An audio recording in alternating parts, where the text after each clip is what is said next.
Saya beri pertanyaan kepada saudara. Lembaga pertama yang Tuhan bentuk setelah manusia dia jadikan, itu adalah lembaga keluarga, bukan gereja. Gereja justru jauh setelah lembaga pertama Tuhan bentuk, yaitu keluarga. Nah, seharusnya kita, anak-anak Papa di surga, murid-murid Tuhan Yesus, rekan-rekan sekerja Kristus, seharusnya kita itu harus konsentrasi, harus fokus, harus serius untuk mikirkan keluarga daripada memikirkan gereja. Ini serius. Karena lembaga pertama yang Tuhan bentuk ya keluarga itu. Bayangkan berapa ribu tahun kemudian baru Tuhan bicara tentang gereja. Itu pun sebetulnya Tuhan tidak mikir tentang institusi rumah tangga, bukan itu. Ya, bedakan antara institusi dengan otoritas. Itu beda. Keluarga harus disahkan oleh institusi, yaitu agama dengan negara. Maka itu ada catatan sipil. Nah, itu institusinya. Nah, dengan institusi keluarga, karena berbadan hukum, ada surat nikah, maka kalau mereka melahirkan anak-anak, maka anak-anak otomatis punya akte lahir. Nah, saudara pernah sadar enggak? Kalau ada dua orang disebut suami istri melahirkan anak-anak, tetapi tidak punya institusi, enggak ada legal, enggak ada surat nikah, status anak-anak itu bagaimana? Enggak ada hukum. Bahkan di Indonesia ada, kasihan anak itu lahir di luar nikah. Itu kalau anak baca surat itu nggak enak betul loh. Kasihan anak itu. Nah, ini institusi. Tetapi di balik institusi ada otoritas. Nah, bedakan ini. Otoritas itu memang harus ada karena ada institusi. Ada yang mengesahkan. Tapi ternyata hanya institusi tetapi tidak berfungsi, maka institusi itu tidak punya otoritas. Walaupun punya legalitas. Saya harap kalau saudara ngerti poin ini, maka saya akan tanya kepada saudara. Semua lembaga gereja yang sah di Indonesia ini itu di bawah institusi. Betul atau tidak? Karena ada surat dari negara, Kementerian Agama. Tetapi pertanyaan saya, apakah semua institusi legalitas gereja yang legal itu punya otoritas? Ngerti nggak pertanyaan saya? Jawabannya belum tentu. Nah, ini yang kita harus bedakan. Maaf, secara pelayanan, ya, baru kalau saudara dengar mungkin kaget. Kapan Edo kita ngurus soal institusi itu? Ya, kapan itu? Kapan? Belum sebulan ya atau sudah sebulan? Bayangkan. Padahal saya sudah melayani 49 tahun, 2 bulan lagi. Secara institusi gereja saya nggak punya. Karena memang dari dulu saya nggak punya surat kependetaan. Tetapi secara otoritas, maaf bagi seorang yang sudah kenal saya lama, dalam pelayanan kegerejaan, menurut saudara saya punya otoritas enggak? Jelas, karena banyak orang dipulihkan. Maaf, saya cuma cerita. Jadi secara institusi baru berapa minggu yang lalu, belum sebulan, saya punya. Nah, ngerti enggak perbedaan ini? Nah, begitu pula keluarga. Walaupun semua pernikahan punya surat nikah, akte nikah, catatan sipil, belum tentu keluarga itu punya otoritas. Maafkan saya supaya semuanya kita tahu. Bagi anak-anak yang belum menikah, kalian catat ini. Nah, otoritas di dalam keluarga itu dinilai dengan satu hal saja. Siapa yang berkuasa di tengah-tengah keluarga itu? Perhatikan, siapa yang berkuasa di tengah-tengah keluarga itu? Coba baca dulu Matius 18 ayat 20. Nah, ini penting. Ya. Kalau saya boleh tahu, siapa milih tema keluarga apa? Tadi keluarga apa? Keluarga bahagia. Siapa? Oi, luar biasa. Ya udah, pokoknya begini begitu sudahlah. Oke. Nah, kita belajar soal keluarga bahagia ini. Sudah baca Matius 18 ayat 20. Medi, Klemen ingin baca juga? Medi, enggak, Klemen ingin ikut baca. Klemen ingin ikut baca. Klemen enggak keluar? Ada. Oke. Baca semua sama-sama. 1, 2, 3. Sebab ada dua atau tiga orang berkumpul dalam namaku, di situ aku ada di tengah mereka. Nah, di situ aku ada di tengah-tengah mereka. Ini siapa? Loh, di situ aku ada di tengah-tengah mereka. Itu siapa? Tuhan Yesus Kristus. Nah, terjemahan yang betul. Di mana ada dua orang berkumpul dalam namaku. Nah, dua orang di ayat 19, ayat 20 adalah dua orang di ayat 19. Sekarang baca ayat 19-nya. 1, Matius 18. Masih Matius 18. 1, 2, 3. Dan lagi aku berkata kepadamu, jika dua orang daripadamu menjadi sepakat meminta apapun juga, permintaan mereka itu akan dikabulkan oleh Bapa-Ku. Ini salah satu ayat dari sedikit ayat di Alkitab yang memberi bukti janji yang paling dahsyat. Saudara garis bawahi, minta berapa hal? Apapun juga loh. Permintaannya Papa di surga kabulkan. Nah, ternyata tidak asal dua orang, tapi dua orang yang membuat kesepakatan. Coba renungkan. Mendengar kata kesepakatan, langsung kita mikir apa? Sepakat. Ayo. Hubungan, bukan komitmen.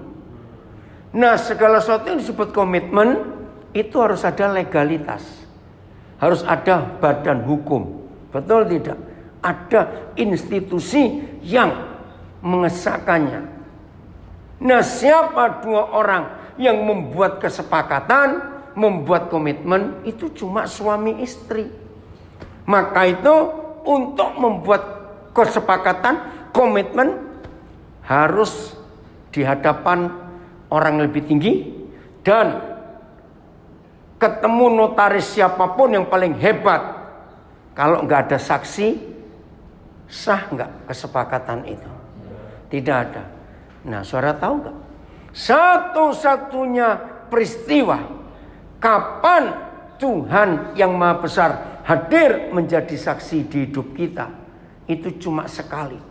Maleakhi 2:14. Waktu kita menikah. Aku hadir menjadi saksi. Tolong ditulis ayat ini, saudara. Ini luar biasa. Jadi waktu kita menikah, nanti anak-anak yang belum menikah kalian harus siap-siap. Itu Tuhan hadir menjadi saksi. Maleakhi 2:14. Nah, tidak ada ayat lain di seluruh Alkitab yang memberitahu kapan dia hadir menjadi saksi. Hanya itu. Dia hadir menolong, dia hadir memberkati, dia hadir menyembuhkan, dia hadir ini, banyak ayat. Tapi satu yang menyatakan Yahweh Tuhan hadir menjadi saksi waktu kita menikah. Ini dahsyat sekali. Maka itu saya ulangi. Pernikahan yang disahkan oleh institusi negara, ada catatan sipil suratnya, tapi belum tentu punya otoritas. Sama seperti gereja, semua punya lembaga hukum, punya badan hukum, tapi belum tentu punya otoritas. Nanti kita akan lihat. Nah, dua orang yang sepakat di ayat 19 Matius 18 itu adalah, coba siapa dua orang itu? Suami istri. Nah, saya baca begini, ayat 20-nya Matius 18. Sebab di mana ada dua orang, siapa dua orang itu? Suami istri. Dan orang-orang ketiga.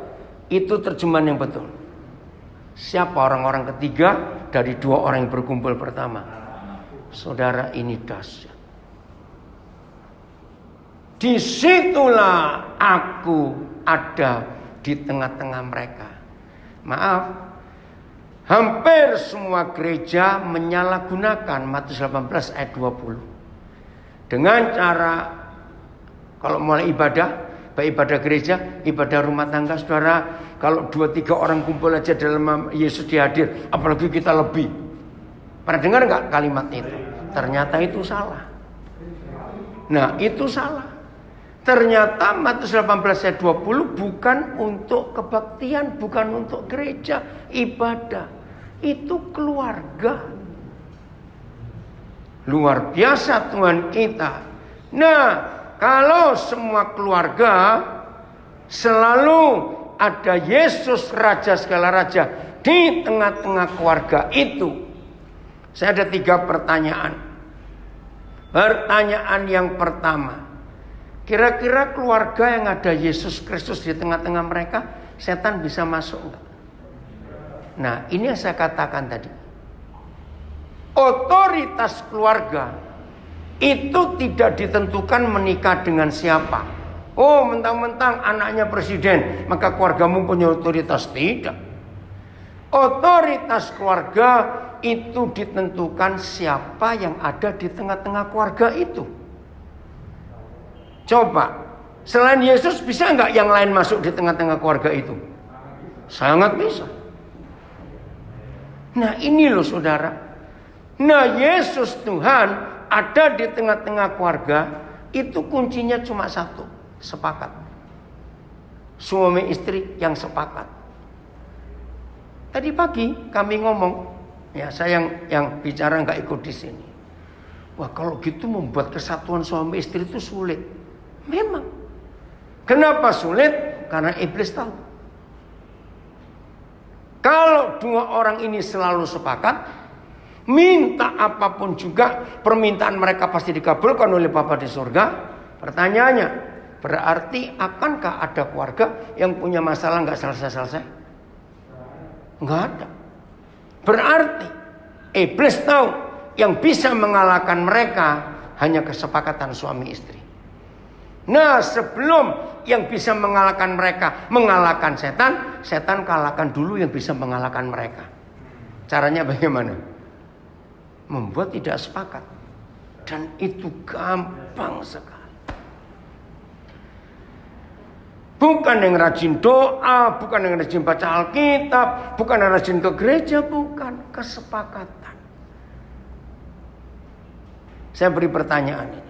Kesepakatan suami istri itu bisa dilihat waktu mereka di luar rumah atau tidak? Ayo, kesepakatan suami istri bisa dilihat waktu dua orang itu di luar rumah atau tidak? Iya, makanya pertanyaan saya. Kesepakatan dua orang itu bisa dilihat waktu suami istri di luar rumah atau tidak? Tidak, karena di luar rumah itu sandiwara. Loh, betul tidak? Loh, iya toh? Di rumah itu baru kan kelihatan. Nah, ini ngeri setan itu. Maka itu hal kedua dari yang 3 saya mau katakan. Apa yang terjadi pada suami istri yang Senin, Selasa, Rabu, Kamis, Jumat, Sabtu sepakat, harmonis, bahagia di rumah, berarti yang tinggal di tengah-tengah keluarga itu siapa tadi? Tuhan Yesus. Bayangkan keluarga-keluarga ini hari Minggu ibadah. Yang dibawa siapa? Yang ikut ke ibadah siapa? Tuhan Yesus. Di situ suasana ibadah minggu pasti surga.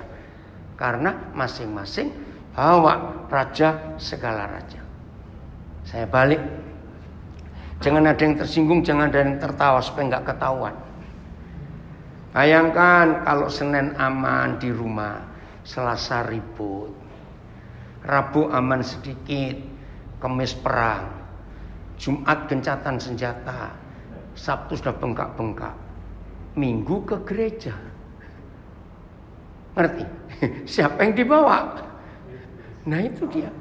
Karena cuma ada satu di antara dua. Kalau bukan Tuhan Yesus di tengah-tengah keluarga kita, berarti siapa yang di situ? Iblis. Karena cuma satu di antara dua. Ini loh otoritas rumah tangga itu.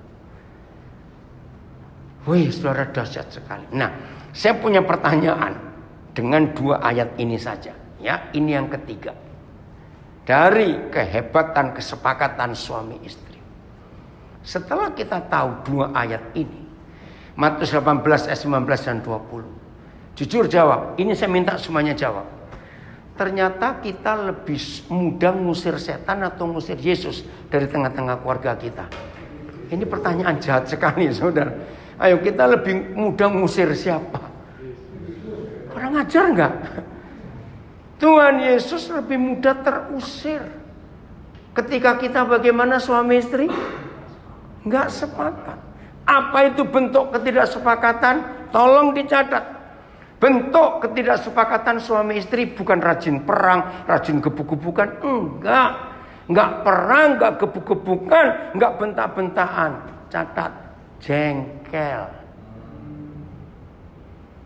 Betul? Jengkel. Oke, gini aja tanyanya kecil. Masa sih jengkel aja salah? Ini pertanyaan saya. Ayo jujur, yang belum menikah siap-siap besok ya. Maka itu saya sering bertanya. Kalau saudara sering ikuti saya ngajar masalah keluarga, pertanyaan saya begini. Dengar ya, yang belum menikah, ya udah, yang di belakang yang ribut. Yang sudah menikah saya tanya. Nah, yang belum menikah dengar baik-baik supaya engkau mikir kalau engkau mau menikah. Ya, yang sudah menikah ya, jawab yang kencang. Yang belum, buka kupingmu. Ternyata di dunia ini tidak ada 2 orang yang begitu sering saling menjengkelkan kecuali suami istri. Ayo, ya atau tidak? Nah, yang belum menikah mikir kamu. Serius, ternyata begitu, betul enggak, saudara? Iblis sudah langganan dengan keluarga. Katakan amin, gak usah ragu-ragu. Saya ulangi, iblis sudah langganan dengan keluarga. Langganan apa? Langganan dibuat jengkel. Betul tidak, saudara? Hal-hal kecil yang membuat suami istri tidak sepakat bukan hal-hal besar, hal-hal kecil. Gara-gara sandal bisa ribut, betul enggak? Gara-gara kunci bisa ribut, betul? Nah, mulai hari ini ayo kita jaga-jaga supaya kesepakatan kita jangan dirusak oleh si kunyuk itu. Karena setan tahu. Maka itu saya tanya yang kedua dari yang terakhir tadi. Berarti dalam keluarga kita lebih mudah ngundang Yesus atau ngundang setan? Dah gitu aja pertanyaannya. Ayo, lebih mudah ngundang siapa? Nah, maka itu banyak keluarga hancur. Karena ini fakta. Jadi gimana caranya? Woi, Alkitab itu jawaban atas semua. Papa hanya memberi satu hadiah yang terbesar dalam setiap pernikahan. Bukan deposito 1 triliun, bukan emas 50 kilo, bukan surat berharga, bukan uang. Harta yang paling berharga yang Papa sediakan buat pernikahan kita cuma satu. Tolong catat, mengampuni. Itu luar biasa.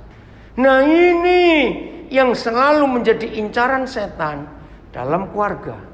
Setan gak curi yang lain-lain dulu. Begitu pengampunan diambil iblis, dicuri oleh si pencuri. Renungkan, jadi apa keluarga itu? kalau nggak ada pengampunan. Jadi neraka. Maka itu Matius 18, 19, 20 itu, wih, saya kagum betul ada firman seperti itu. Mengampuni. Sering orang bertanya gini pada saya, iya, ya tapi kalau dua-dua, nah jangan. Yang sehat, bahasa Jawa yang waras ngalah. Ngerti enggak? Nah dari dua orang itu harus ditemukan yang sehat siapa? Nah begitu ditemukan yang sehat, maka yang sehat ini menggunakan kuasa pengampunan. Sehingga ketika yang satu terus nyakiti, begitu nyakitin, ampuni. Nyakitin, ampuni. Lama-lama setan enek enggak? Tinggal di situ. Lo jawab, setan enek enggak lama-lama? Nah, mengapa setan seringkali enggak keluar-keluar dari keluarga kita? Karena yang sehat ini sering gak sehat jadinya. Nah bayangkan dalam keluarga itu dua-dua gak sehat. Maka anak-anak tinggal di rumah sakit karena dua orang sakit. Ngerti gak ilustrasi ini saudara? Maka itu tolong yang sehat. Nah seringkali yang sehat ini gak bisa terima. Karena setan memakai yang gak sehat itu. Rasanya kayak apa? Apalagi kalau istri yang dipakai setan. Nginjek suami itu nggak tanggung-tanggung loh. Betul atau salah?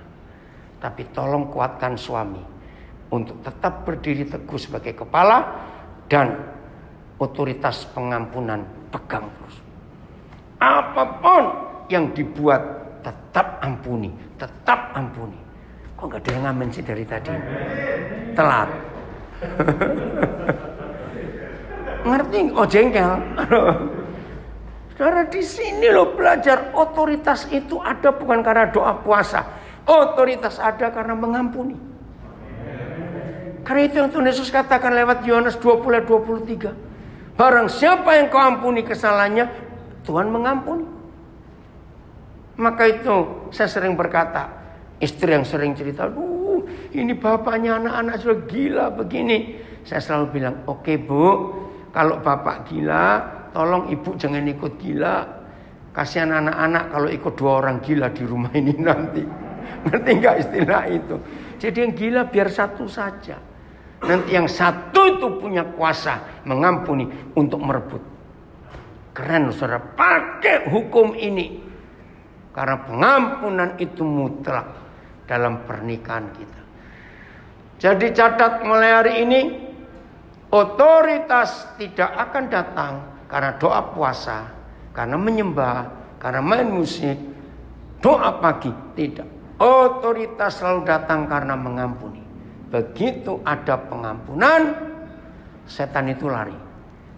Tolong ya yang belum pernah tahu. Setan gak takut dengan orang doa puasa. Percaya atau tidak? Setan tidak takut dengan orang yang suka kemana-mana bawa kencerotan botol tuh. Anggur perjamuan, minyak. Tidak. Setan gak takut dengan gereja yang pakai jubah yang aneh-aneh kayak wayang potehi begitu. Atau pakai banner-banner, gak takut. Setan hanya takut kalau mereka tahu kita punya pengampunan yang gak habis-habis. Begitu di hati ini ada pengampunan, setan gak dekat. Kayak saya menemukan istilah dalam Alkitab. Pengampunan, otoritas pengampunan dalam hidup kita. Itu satu-satunya tempat yang paling licin buat setan. Maka itu begitu setan tahu di hidup saudara yang belum menikah dan di hidup kita yang sudah menikah penuh dengan pengampunan, setan takut. Karena takut kepleset kalau menginjak pengampunan itu. Sungguh, percayalah, kalau dalam hidup saudara, hidup saya yang sudah menikah maupun yang belum, murah pengampunan dan selalu mengampuni untuk apa saja. Gak usah doa puasa, gak usah setan diusir, mereka pergi sendiri. Sungguh saudara, saya ngalami itu. Luar biasa. Ini otoritas dalam keluarga. Maka itu saya kembalikan. Untuk mengetahui apakah keluarga-keluarga ini punya otoritas surga, selalu ditanyakan siapa yang di tengah-tengah mereka. Kalau keluarga ini penuh pengampunan, maka di tengah-tengah keluarga pasti ada Yesus Kristus, Tuhan, Raja segala raja. Saya punya istilah ini untuk ngajari anak-anak. Nah, kalau setan-setan goblok dan setan-setan nekat itu tahu di tengah-tengah keluarga kita selalu ada raja segala raja, Tuhan segala Tuhan, karena kita sepakat terus, setan goblok, setan nekat berani masuk enggak? Enggak berani. Nah, setan pinter lebih enggak berani, karena yang pinter lebih bisa mikir daripada yang goblok. Ngerti ilustrasi ini? Maka itu dibalik. Kalau keluarga kita isinya pertengkaran, maki dan macam-macam, berarti nggak ada siapa di tengah-tengah keluarga kita. Nggak ada Yesus. Terus untuk ngecek apakah otoritas keluarga ada di hidup kita, lihat anak-anak. Anak-anak merasa aman nggak tinggal dengan papa mamanya? Kalau anak-anak nggak betah di rumah, berarti papa mamanya menciptakan neraka. Begitu anak-anak kepanasan dan mereka cari di luar rumah. Jadi gampang sekali melihat ini. Oke, jelasnya sampai di sini. Maka itu tolong suami istri, ayolah kita belajar terus mengampuni. Percayalah kalau dalam hidup pernikahan kita selalu mengampuni. Setan gak berani masuk karena gak tahan. Jelas ini otoritas. Anak-anak kita akan luar biasa karena terima otoritas itu. Nah, kedua, semua suka berkat gak? Semua suka berkat gak? Pura-pura. Ya pasti. Semua kita suka berkat. Satu kali Roh Kudus ngajar saya, Daniel, kamu cari di Alkitab ayat mana yang pertama kali aku berkata berkat. Saya gak pernah mikir sebelumnya. Ya gampang, saya baca mulai Kejadian 1. Ya ampun, ternyata kata berkat pertama muncul di ayat 28. Coba lihat Kejadian 1:28. Hah? Sesederhana itu. Maka itu ketika saya diminta untuk ngajar keluarga bahagia, ini kebahagiaan keluarga karena ada berkat. Baca kalimat pertama. Iya, ayo Tuhan memberkati mereka. Yefta bawa Alkitab bahasa apa itu? Bahasa Inggris terjemahan apa? NIV. Kalimat pertama bilang apa? Bless juga atau ada kata lain? God bless them. Sama, memberkati. Saudara, merekanya siapa di ayat itu? Iya, Adam dan Hawa. Wih, saya kaget. Ternyata kata berkat itu dicurahkan waktu orang itu menikah. Wih, luar biasa. Nah, setelah itu nyambung lagi ke Malaki 2:14. Waktu kita menikah ada saksi. Nah, saya itu cari dari dulu. Coba saudara baca ayat 26-nya, Kejadian 1. Alasan utama Tuhan menjadikan kita manusia. Baca Kejadian 1:26. 1, 2, 3. Baiklah kita menjadikan manusia bergambar dan rupa kita, supaya mereka berkuasa. Stop.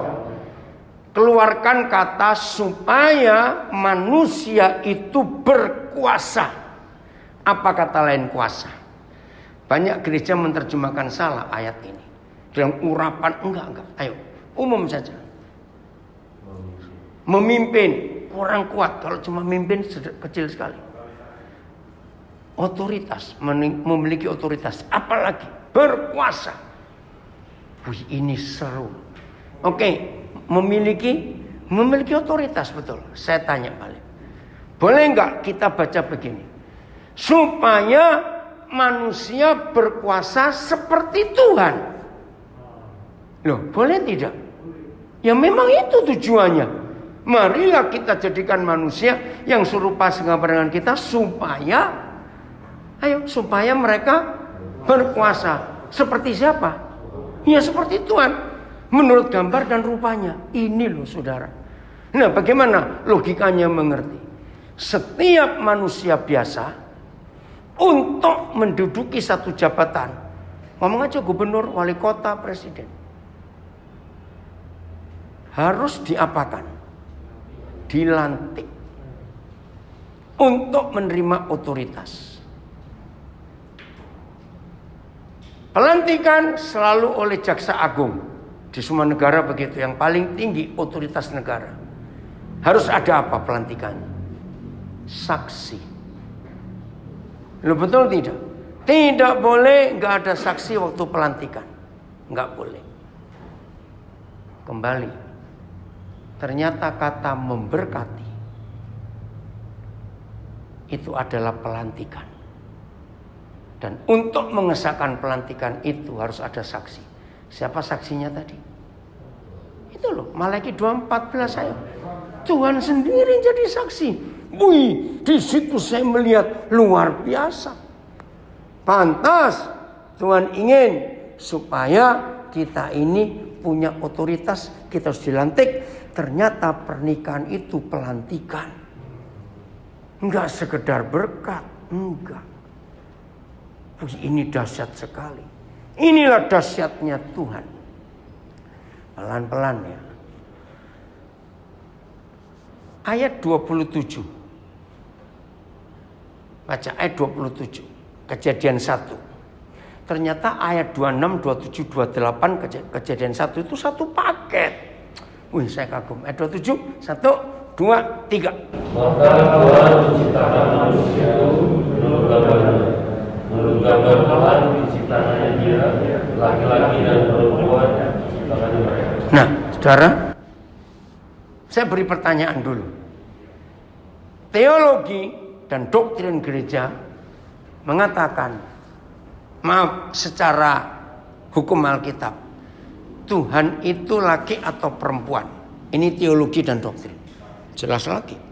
Karena ada Bapa kami yang di dalam surga.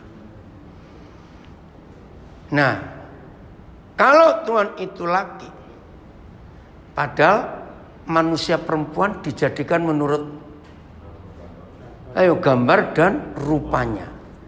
Nah, pernah nggak mikir? Lalu kalau Tuhan itu laki, yang perempuan ini gambarnya siapa? Ayo mikir dong. Saya nggak minta saudara jawab, mikir.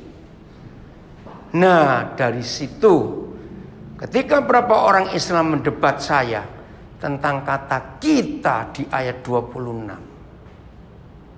Ayo, kalau mendengar kata kita berarti Tuhan itu berapa? Lebih dari satu. Wah, bingung juga. Iya, kenapa kita? Ternyata nggak salah terjemahnya. Memang kita.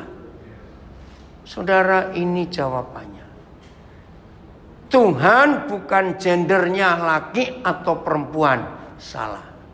Kata kita itu menunjukkan di surga itu ada papa mama. Untuk menggambarkan papa di dunia, maka Tuhan ciptakan laki-laki. Untuk menggambarkan mama di dunia, maka Tuhan jadikan perempuan.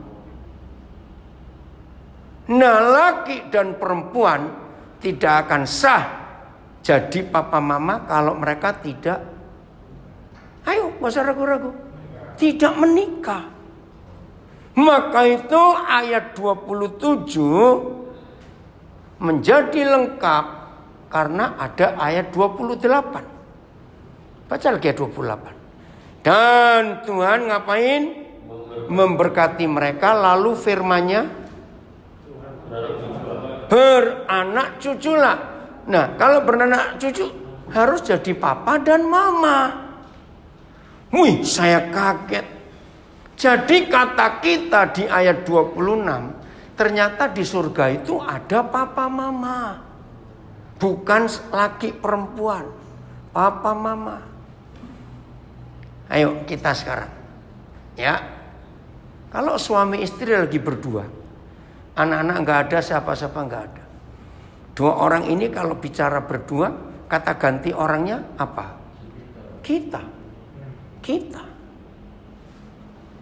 Nangkep nggak sekarang kehebatan Kejadian 1, 26, 27, 28. Jadi urutannya, hukumnya harus jadi suami istri lebih dulu. Itulah berkat pelantikan, baru jadi papa mama. Nah, setan merusak ini. Seks dulu sebelum nikah, ada yang hamil duluan. Jadi dirusak hukum ini. Jadi papa mama dulu, baru jadi suami istri. Nggak bisa. Tolong gereja sampaikan kebenaran ini. Dengan ayat yang dibalik ini, setan berhasil merusak otoritas keluarga. Apa lawan katanya berkat? Wih, ngeri. Ternyata pintu berkat dan pintu kutuk itu satu. Pernikahan. Pernikahan yang benar pasti berkat. Pernikahan yang salah pasti kutuk. Saya syok waktu dapat ini. Ngeri sekali. Maka itu anak-anak, kalian jaga diri kalian supaya tidak salah. Maka itu kenapa ada Kejadian 2:18? Coba lihat. Kenapa Tuhan kok ngurusinnya enggak? Itu pertama kali saya belajar Kejadian 2:18. Masa ini aja diurusin Tuhan? Masa manusia enggak bisa cari sendiri? Baca Kejadian 2:18. 1, 2, 3. Tuhan berfirman, tidak baik kalau manusia itu seorang diri saja. Aku akan menjadikan penolong baginya yang sepadan dengannya. Nah, pertanyaan saya, berarti inisiator pertama di dunia orang menikah itu siapa? Tuhan. Pemerakarsa pertama kali di dunia orang menikah juga Tuhan. Maka itu istilah saya ini guyon. Maka itu kalau ada orang nggak kawin-kawin, yang pusing bukan mamanya, bukan neneknya. Tuhan ikut pusing. Kenapa lu gak kawin-kawin? Karena dia yang menginisiatif manusia itu menikah. Dan Tuhan gak dorong-dorong kawin lu cepat. Dia bertanggung jawab menyediakan yang sepadan, yang cocok, yang matching. Ini tolong sampaikan kepada anak-anak kita, jangan salah milih, biar Tuhan yang menjadikan. Biar Tuhan yang menentukan. Itu paling tepat. Nah saudara, inilah lembaga pertama di dunia yang Tuhan buat, yaitu keluarga. Supaya keluarga-keluarga ini berkuasa, punya otoritas, berkuasa sama seperti Tuhan. Dahsyat sekali. Nah sekarang dari penjelasan ini, saudara makin yakin gak? Pantas yang paling dibenci oleh setan bukan gereja, bukan sekolah teologi, tapi keluarga. Setan berusaha sedapat mungkin untuk menghancurkan keluarga. Betul atau salah? Sedapat mungkin, karena mereka tahu yang bisa mengalahkan mereka cuma keluarga yang benar. Ini sadis sekali. Jadi hari ini kita harus tahu. Oke, saya kembali sebentar. Akhirnya saya tanya, mana ayatnya yang mengatakan Tuhan itu juga mama? Wih, ternyata ada loh. Coba saudara buka Ulangan 32:18. Wih, ini luar biasa. Ulangan 32 ayat 18.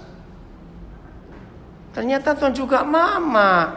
Jadi bukan wanita ya. Ulangan 32 ayat 18.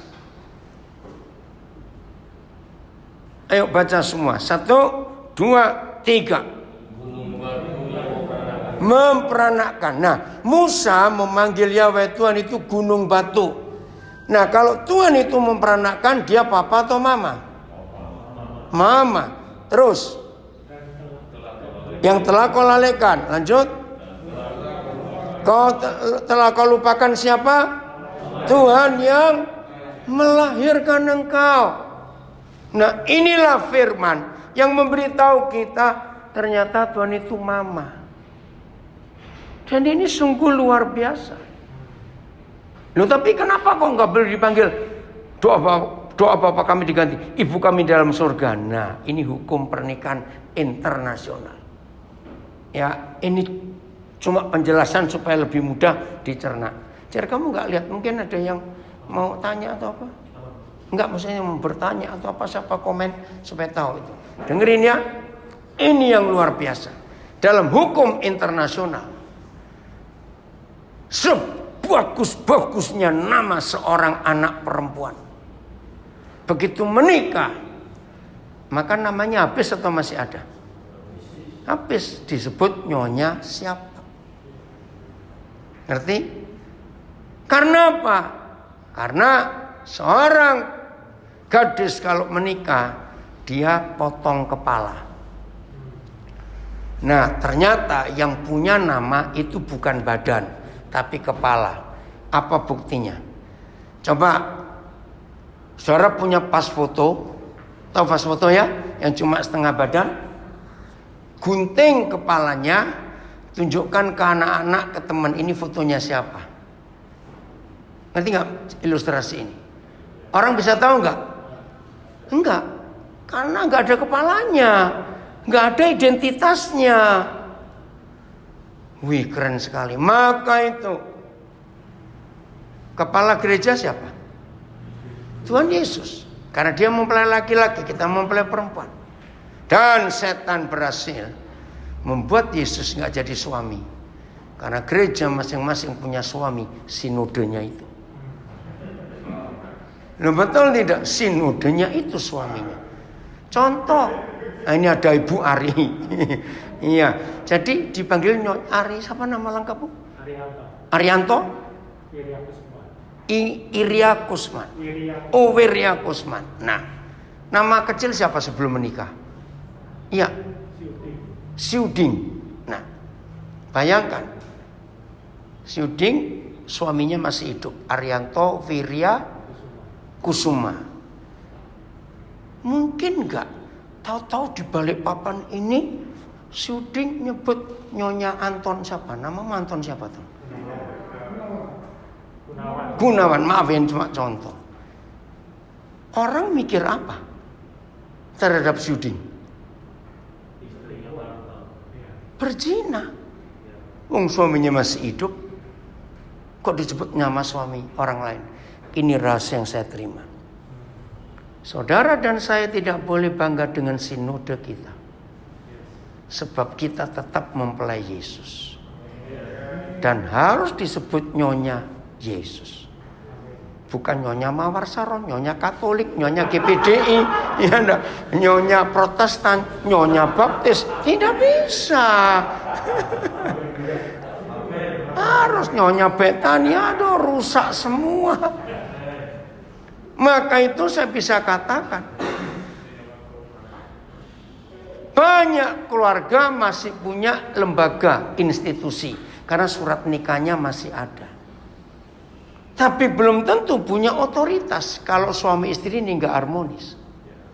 Begitu pula gereja, punya legalitas, badan hukum ada, tapi belum tentu punya otoritas. Ketika gereja tidak bangga disebut dengan nama suaminya.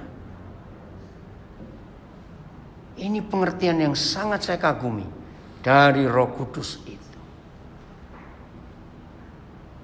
Ya, coba renungkan ini dalam hidup pernikahan kita. Oke, saya stop dulu. Ada yang mau tanya? Ayo, dapat tolong yang di Zoom ya, bisa chatting, tanya siapa, yang di Instagram, Facebook. Ayo, yang di sini mau tanya sampai di sini. Ini penting sekali. Ayo. Ya, silakan. Klasik itu kan bagaimana kita bisa tahu kalau itu jodoh yang Tuhan kasih. Oke, pertanyaan klasik. Ton, sini kalau mau ke toilet. Jangan lari jauh-jauh. Nah, denger ya. Pertanyaan, bagaimana jodoh tahu itu dari Tuhan? Gimana mukanya? Okay. Gampang. Nah, anak-anak muda, jangan milih pakai mata. Ngerti maksudnya? Jangan milih pakai mata. Jadi kalau ada seorang pemuda melihat cewek cantik sekali, terus hatinya kesetrum, itu pasti hawa nafsu. Begitu pula sebaliknya, seorang gadis lihat cowok, wih gagah cakep, hati kesetrum, itu pasti hawa nafsu. Nah jodoh itu begini. Ini yang belum menikah loh, yang sudah menikah nggak boleh tanya ini lagi, lanjut, enak aja. Awas ya, ini untuk yang belum menikah ini. Terlanjur apanya. Nah yang belum ya. Nah kalau engkau anak gadis, anak pemuda lihat seseorang, maaf ini, dan kalian batin, kok ada orang sejelek ini ya, dan hatimu kesetrum, itu jodoh. Lo serius? Lo dibilang nggak percaya. Kenapa? Saya belajar secara psikologis, saudara. 90 sekian % penyebab perselingkuhan. Tolong dicatat ya. Orang tua yang hadir hari ini yang nggak ada anak-anak, ini penting. 90 sekian % penyebab perselingkuhan. Karena ketika orang itu belum menikah, di konsep hidupnya, aku harus menemukan calon suami yang cakep. Kalau dia cowok, aku harus menemukan calon istri yang cantik. Begitu setan tahu itu pikiran orang muda, wih kejam sekali. Langsung jadi kotak, mati di otaknya. Istriku harus cantik, suamiku harus cakep. Itu susah diubah, bahkan gak bisa diubah. Menikahlah mereka, cowok cakep dengan cewek cantik ini. Berjalannya waktu, usia bertambah. Si cakep dan si cantik jadi apa? Nah jawab, berjalannya waktu, fakta lo itu. Apa Andra? Apa? Kisut, ya. Maaf loh saudara, itu fakta. Tapi kurang ajarnya setan. Di benak mereka nggak bisa terima. Karena itu jadi patok mati oleh si jahat. Saudara, ketika dia tidak menyadari bahwa dia pun sudah berubah. Tapi kan gak sadar namanya manusia kok. Dia melihat ke samping, kok begini? Dia lihat keluar, kok begitu? Ngerti gak maksudnya itu? Lo ngerti gak maksudnya? Ini perselingkuhan. Maka itu waktu saya tahu rahasia ini, kurang ajar betul setan. Sehingga tidak sedikit, maaf loh, pendeta juga loh. Gak jaminan. Kalau waktu mereka masih muda, walaupun pendeta, kalau pikirannya begitu, setan masuk. Gak terima. Gak puas. Ngerti ya? Jadi anak-anak yang belum menikah, awas kamu. Kamu milih jodohmu pakai matamu. Saya colok kamu nanti. Oke, ada yang lain lagi tanya? Coba buka ayatnya 1 Korintus 7 ayat 12 atau 13. 13 dulu coba. 1 Korintus 7 ayat 13 14. Ya, silakan dibaca. Jadi bagaimana kalau ada yang tidak seiman? Nah, maka itu jangan, yang belum menikah ya, jangan coba-coba menikah dengan tidak seiman. Itu neraka betul. Ya, sekarang kalau sudah terjadi, ya silakan baca semua. 1, 2, 3. Dan kalau ada seorang istri suaminya seorang tidak beriman, ya, dan laki-laki itu mau hidup bersama-sama dengan dia, jangan ia menceraikan. 1 Korintus 7 ayat 13. Ya, janganlah ia menceraikan. Oke, ayat 14. Karena suami yang tidak beriman itu dikuduskan oleh istrinya, dan istri yang tidak beriman itu dikuduskan oleh suami. Nah, jadi kalau ada satu yang nggak beriman, maka yang beriman harus berjuang untuk menarik pasangannya. Ini hukum. Kenapa? Betul, Isar ngalami itu.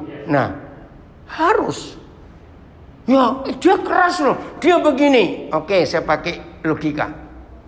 Tuhan Yesus berkata kita ini garam dunia. Betul? Nah, anggap aja Orang lain yang belum percaya Yesus itu telur bebek, tapi jangan ngomong dia telur bebek, tersinggung nanti dia. Oke? Nah, apalagi saudara suami istri yang tiap hari tidur satu tempat tidur. Masa? Nah, ini istilah. Berat badanmu itulah garam duniamu. Lo ya istilahnya berat badan itu loh. Saya 62 kilo. Nah, kalau ada satu telur bebek digarami 62 kilo, 3 tahun gak asin-asin, itu garam palsu. Ngerti gak ilustrasinya itu? Ada yang gak beres, jadi dibetulin garamnya itu, bukan telurnya yang disalahkan. Ini hukumnya, jadi bisa ditarik nanti supaya sepakat. Kalau tidak, lihat ayat 15. Kasihan anak-anak. Baca 1, 2, 3. Andai kata tidak demikian, Nah, niscaya anak-anakmu adalah anak cemar. Nah, kalau tidak demikian, kalau papa mamanya nggak seiman, yang jadi korban itu anak-anak. Kasihan loh anak cemar, padahal mereka nggak berdosa. Tetapi terus, Tetapi sekarang mereka adalah anak-anak kudus. nah kapan jadi kudus? Karena papa mamanya sudah sehati, sepakat. Itu dia. Dan ayat ini pun saya pakai. Walaupun sama-sama dua-dua Kristen lahir baru, tapi kalau ribut terus, anak-anak pasti jadi hancur hidupnya. Betul tidak? Maka itu kita pakai. Itu hal yang serius. Jelas ya? Jadi tolong baca banyak terjemahan. Ternyata di Indonesia ini ada hampir 20 terjemahan bahasa Indonesia beda-beda loh. Saya juga baru tahu. Baca, ini Evaya, firman Allah yang hidup. Keluarga yang terpecah-pecah, mungkin anaknya bisa nggak selamat. Jadi keluarga itu mutlak kita jaga. Kesepakatan suami istri, sederhana kok. Gimana bisa sepakat tadi? Mengampuni. Terus mengampuni. Nah, untuk sepakat. Hanya Alkitab, satu-satunya buku di dunia. Hanya Alkitab.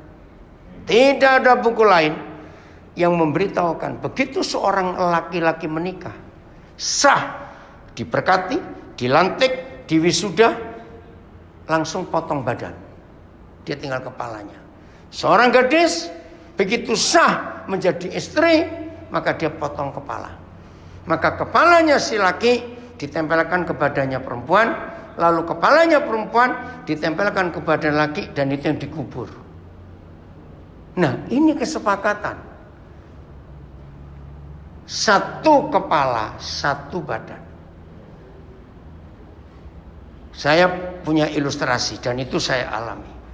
Sebelum saya menikah, saya itu ada cukup banyak makanan yang barat, makanan baratnya itu saya nggak suka.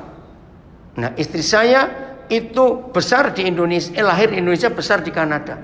Jadi menu makanannya, nah ini yang saya itu. Maka salah satu cara ngecek ini sudah melengkapi kepala dengan tubuh atau tidak. Maka begitu 6 bulan atau kurang setelah mereka menikah, suami dicek kulinernya sudah berubah belum, nurutin istrinya atau belum. Karena kan dia perutnya pakai perut istrinya. Lu ngerti gak ilustrasi ini? Pola makan harus berubah ternyata. Nah, maka itu kalau udah menikah bertahun-tahun, makan sendiri, ada yang gak beres itu. Berarti perutnya 2 di rumah itu. Nah, begitu pula pikiran. Maaf ya, berarti yang punya otak siapa di dalam keluarga? Istri? Lu yang lain jawab dong. Gak punya otak istri itu, jangan marah ya para istri. Nah, ketika di rumah itu ada 2 kepala, kesepakatan mustahil terjadi. Maka itu istri tunduk pada suami, itu hukum mutlak. Ya, bukan dijajah, bukan dikuasai, tapi boleh usul. Tubuh boleh usul kepada kepala. Contoh, kerjaan juara itu numpuk, 2 hari sudah nggak bisa tidur baik. Besok deadline-nya. Yang merasa capek kepala atau tubuh biasanya? Ayo, yang merasa capek kepala atau tubuh? Tubuh. Kepala mikir terus sebabnya. Harus selesai. Tapi tubuh ini gak bisa terima. Ngajak tidur aja. Tubuh usul, istirahatlah. Tapi yang memutuskan tetap kepala. Nah, itu pernikahan. Jadi kesepakatan tidak sulit kalau tahu fungsinya, bukan posisinya. Maka keluarga seperti ini akan jadi keluarga yang sangat diberkati karena ada otoritas. Wih, ini luar biasa. Jadi jelas sekarang saudara, kenapa setan benci keluarga? Karena setan tahu satu-satunya wakil surga itu bukan gereja, tapi keluarga. Tuhan tidak pernah memberikan dirinya untuk diwakili oleh gereja, tapi gereja-gereja kecil, yaitu keluarga kita, itu mau diwakili. Ayat terakhir, nanti Pak Edu biar meneruskan, tutup Ibrani 13 ayat 4. Bicara raja segala raja, harus bicara tentang tahtanya. Ibrani 13 ayat 4. Nah, inilah takhta kerajaan surga di bumi. Ternyata bukan mimbar gereja, bukan bukit doa, bukan. Tapi di situ baca. FIA-nya boleh baca juga Edo kalau ada. Ayo baca sama-sama Ibrani 13 ayat 4. 1, 2, 3. Hendaklah kamu semua mengucapkan ayat kebenaran dan janganlah kamu mencemarkan tempat tidur, sebab orang-orang Sunda dan menghinakan yang ini. Wih, ngeri sekali. Begini saya menemukan rahasia bahwa keluargalah itu kerajaan surga di bumi. Karena ada takhta raja. Saya mau gunakan perjanjian lama. Setiap kali Yahweh Tuhan hadir di masa perjanjian lama, dimanapun, Tuhan pasti ngomong apa kepada saudara kita yang dia temui saat itu? Tempat ini kudus. Nah, kalau tempat tidur suami istri adalah satu-satunya tempat yang Tuhan minta untuk dijaga, jangan dicemarkan. Apa kata lain dicemarkan? Dinajiskan, apa Tom? Dirusak, dikotori, apalagi? Kapan tempat tidur suami istri rusak, kotor, najis? Lihat kalimat yang terakhir, ketika ada persundalan, perjinahan di situ. Tidak ada ayat lain di perjanjian baru yang Tuhan bilang kuduskan tempat ini kecuali tempat tidur suami istri. Berarti di situ takhta Tuhan. Maka itu suami istri menurut Efesus 4:26 boleh marah sepanjang hari, tapi matahari terbenam harus berdamai. Kenapa nunggu matahari terbenam? Karena kalau matahari terbenam sebentar lagi kita dua naik ke tempat tidur, ke takhta Tuhan. Jangan bawa kemarahan, kebencian yang belum diselesaikan. Dan indahnya Efesus 4:26 itu present continuous tense. Jadi sore sampai malam berdamai. Begitu pagi teriak, lanjut mau apa kemarin kamu? Seharian itu ribut lagi. Sore maaf ya dulu, sorry aku hari ini gagal lagi. Besok lanjut lagi, nggak apa-apa. Keren betul ayat itu. Efesus 4:26. Maka itu yang mau marah harus menikah dulu. Yang belum menikah nggak boleh marah. Awas kan. Ya, hebat bukan? Jadi Tuhan mau ada perdamaian setiap saat di tempat tidur. Karena dia hadir. Tempat itu kudus. Saudara, tidak ada negara di dunia yang pemerintahnya sempat buat sensus tempat tidur rakyatnya. Itu pemerintah nganggur itu. Tapi pemerintahan surga yang mensensus tempat tidur kita. Karena dia hadir di situ. Inilah otoritas dalam keluarga. Tuhan Yesus memberkati kita semuanya. Iya, oke, tunggu. Ada yang mau tanya? Oh, lebih dahulu istri taat atau suami mengasihi, Efesus 4:22. Karena banyak suami istri masih ngotot siapa yang lebih dahulu melakukan firman Tuhan ini. Ya, ini yang tanya pasti istri. Pria. Ya? Oh, pria. Nah, tolong. Tidak ada siapa yang dahului, bareng. Tapi pemegang otoritas tetap suami. Oke, saya bacakan ayatnya. 1 Korintus 11 ayat 3. Nah, istri akan tunduk kepada suami kalau suaminya tunduk kepada kepalanya. Kita temukan di ayat ini 1 Korintus 11 ayat 3. Siapa kepala suami? Kepala suami. Ayo baca. Kenapa, Ton? Enggak apa-apa, ngomong, diskusi. Kenapa? Iya, itu dulu. Ayo baca. 1, 2, 3. Oh, ulang-ulang kok nggak serentak. 1, 2, 3. Tetapi aku mau supaya kamu mengetahui hal ini. Kepala dari tiap-tiap laki-laki adalah Kristus. Kepala dari perempuan adalah laki-laki. Dan kepala adalah Kristus. Wih, ini luar biasa. Ini kok bicara otoritas. 11 ayat 3. Siapa otoritas tertinggi dan pertama? Bukan, Bapa di surga. Dari Bapa di surga turun kepada Kristus, Yesus Tuhan kita. Nah, dulu sebelum saya tahu ayat ini, otoritas datang ke pemerintah. Ternyata salah. Ke siapa? Dari Kristus kepada siapa? Suami. Wih, luar biasa. Maka itu,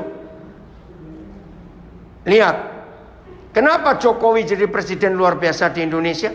Dan belajar dari semua kepala negara di dunia. Kalau kepala negara itu punya otoritas dan bukan istrinya pegang otoritas, kepemimpinannya luar biasa. Lihat Ibu Iriana, beda dengan istri-istri presiden sebelumnya. Ini ibu negara yang paling rendah hati, nggak macam-macam ngurus anak, luar biasa. Jadi Pak Jokowi punya otoritas yang dia dapat dari Tuhan. Nah, begitulah kita suami. Kalau kita tunduk pada kepala kita, maka yang jadi badan kita pun akan ikut. Itu ya jawabannya. Oke, jelas?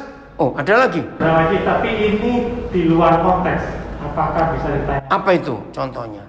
Titik pertanyaan ini, kalau motivasi puasa untuk mendapat strategi sudah dilakukan dan sudah dapat instruksi, apakah sudah boleh buka puasa sebelum jam buka puasa? Iya.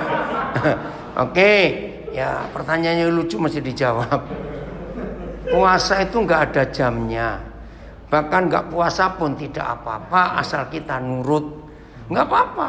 Jadi misalnya aku mau buka puasa jam 6, ternyata jam 12 orang jawab, ya makan aja nggak apa-apa. Tapi bukan soal nggak makan nggak minumnya yang penting. Oke ya, tepuk tangan buat diri sendiri. Tuhan Yesus luar biasa untuk kita. Amin. Jadi jaga keluarga kita masing-masing ya. Tuhan berkati.